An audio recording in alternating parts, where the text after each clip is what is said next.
Hello, second shot at it. I just made a video and I went for 15 minutes and about 30 seconds. So I have to do it all again because I forgot about the 15-minute thing. So I better keep an eye on the time. Okay, more lead-on festivals. I'll cut a few out that I ran in the last one. It goes for too long. Now this was a hit in Australia in '66, I would say. 65, 66. Was a response to the Eve of Destruction, big hit song, anti-war protest song. I forget the guy's name now. He used to be in a famous folk group, the Rooftop Singers, I think it was. He had a very deep voice, great voice. Yeah, the Eve of Destruction, and these were like right-wing Republican, pro-Vietnam War type creeps, and they're called the Spokesmen. And they could put their response was the dawn of correction. But if you watch this, Garner, you'd love the B-side for You, Babe. Stupid title. It's not even a song, but it sort of fits your parameters in that it's pretty punky, and it's got really, really cheesy organ, and it's a weird single. It really is. You know, it makes me think that they did this maybe as a joke. I don't know. I thought it was creepy at the time. I won't show my Ray Brown the Whispers. That's what threw me over. I've already shown most of them before. Hurry up. Wonderful Ray Charles, I Can't Stop Loving You on the Australian Empire. I don't know if that's an American label.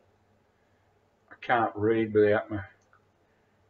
I don't need glasses, I need new eyes. I'll skip some of the other ones. Okay, this has been in our family since the early 60s. It doesn't matter anymore. Buddy Holly on the early 60s version of the Coral label, backed with Early in the Morning. This was put out after he died. I went into a whole story about that, but I won't go into that because we'll end up in trouble again.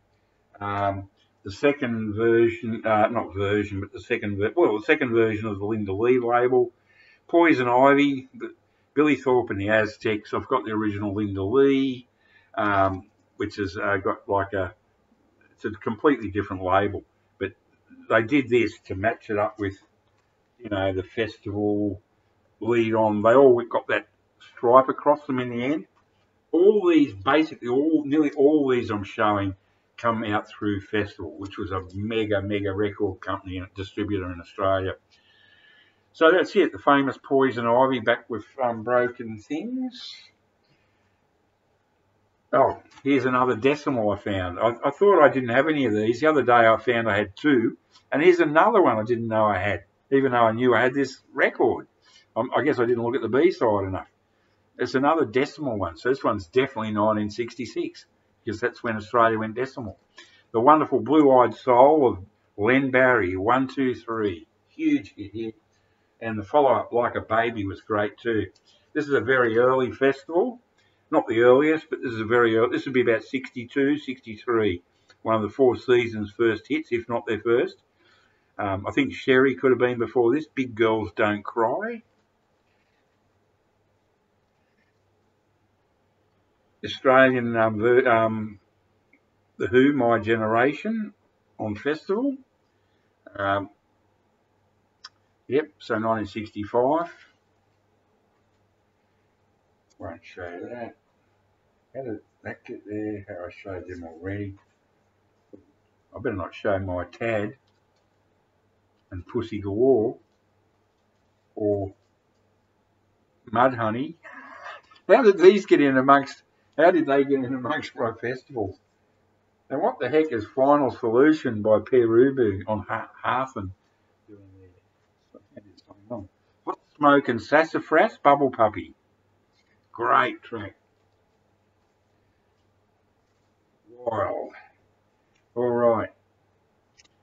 Yeah, this was a family single. I loved this when I was a kid. It Hurts So Much.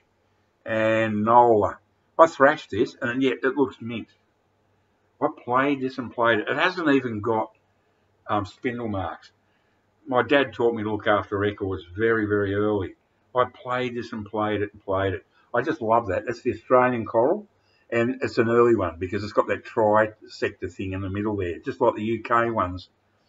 It's beautiful mint. You'd swear this was mint, but I can assure you it plays mint, but I played it and played it and played it. Because we actually were lucky we had a decent cabinet set up, you know, that one of those long cabinets with a record player and radio in it. Okay, I got lost at track before. Now, stay in tune here. All right,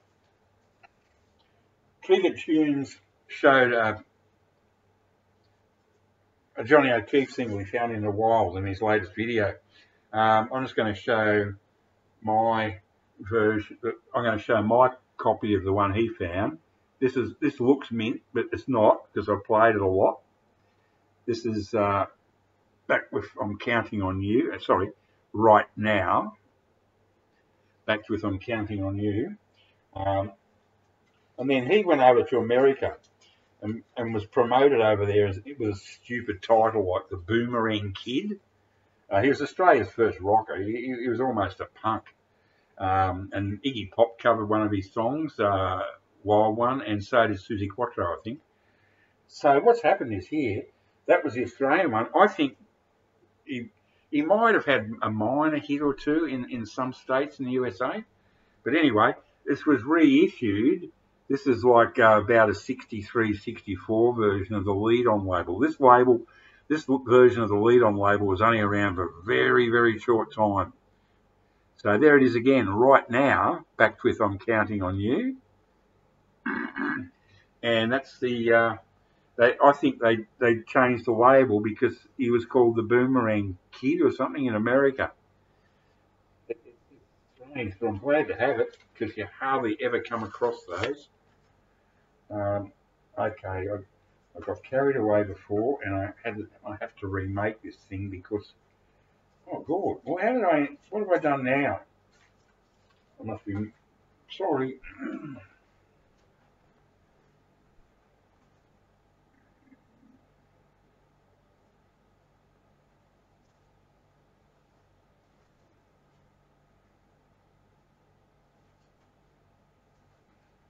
Back coming.